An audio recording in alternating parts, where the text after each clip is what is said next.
Du kan spare 5% på din varmeregning ved blot at sænke temperaturen i hjemmet med 1 enkelt grad. Men samtidig risikerer du kondens på vinduerne og skimmelsvamp, hvis du ikke håndterer fugten korrekt i den kolde danske vinter. Det er ikke en tom påstand.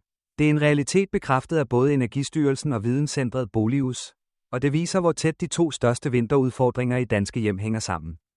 Kondens og høje energiregninger er nemlig 2 sider af samme sag i vores velisolerede huse, hvor vi holder på varmen, men ofte skaber et indeklima, der både spilder penge og truer sundheden. I de fleste danske boliger står opvarmning for den største del af energiregningen om vinteren. Når temperaturen udenfor falder, og vi lukker os ind i huse designet til at holde varmen, bliver luften inde i hjemmet som en usynlig svamp, der suger fugt fra madlavning, badning, vejrtrækning og selv de elskede stearinlys, der er en del af den danske hygge. Når denne fugtige luft rammer kolde vinduesruder, afkøles den og kondenserer til vanddråber. Hvis problemet får lov at stå, skaber de vedvarende fugtige områder ideelle betingelser for skimmelsvamp, også kaldet skimmelsvamp, der kan give irritation i luftvejene, hovedpine og forværre astma og allergi ifølge Sundhedsstyrelsen. Samtidig stiger varmeregningen, fordi fugtig luft føles koldere, og varmen arbejder hårdere for at holde temperaturen. Løsningen ligger i enkle, daglige vaner, der både forebygger skimmelsvamp og skærer 10-20% af energiregningen. Den vigtigste regel er at holde en jævn temperatur på 18-20 grader i hele boligen. Store udsving mellem rum får fugtig luft til at bevæge sig til koldere områder og kondensere der. Samtidig med at varmen spildes unødigt. Sæt termostaterne ens på alle radiatorer, og undgå at slukke helt for varmen i rum, du ikke bruger. Om natten eller når du er væk fra hjemmet, kan du sænke til 16 grader uden risiko for skimmelsvamp, hvis du ellers holder god luftcirkulation. Eksperterne fra Energistyrelsen understreger, at hver eneste grad du skruer ned sparer 5%, og det løber hurtigt op i flere tusind kroner om året for en gennemsnitlig familie.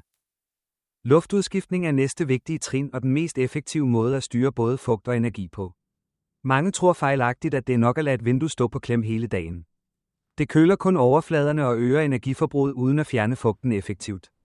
I stedet skal du bruge gennemtræk 2-3 gange dagligt. Åbn alle vinduer og døre i 5-10 minutter om morgenen. Efter madlavning og inden sengetid. Den korte, kraftige udluftning fjerner fugtig indeluft og erstatter den med tør udluft fra det danske vintervejr, mens væggene holder på varmen. Videnscentret Boligus anbefaler denne metode som den bedste måde at holde relativ luftfugtighed under 45% om vinteren. Det er den samme vane, der både forebygger kondens og sparer energi, fordi tør luft føles mere behagelig og varmen ikke behøver at arbejde så hårdt. Hvis der allerede er kondens på ruderne, skal det tørres af straks hver morgen med en gummiskraber og en mikrofiberklud. Tjek fugerne og kamine for sorte pletter, der indikerer skimmel. Behandl det med en blanding af vand og hvid eddike eller et godkendt middel som Rodalon, og sørg for, at området tørrer fuldstændigt. Næste gang du gør det til en fast del af morgenrutinen, bliver det lige så naturligt som at hente friske rundstykker hos bageren. Vær opmærksom på daglige vaner, der påvirker både fugt og energiforbrug. Træk gardinerne for om aftenen. Tykke gardiner eller rullegardiner holder kulden ude og forhindrer varmetab gennem vinduerne. Om dagen skal de trækkes fra, så gratis solvarme kan strømme ind.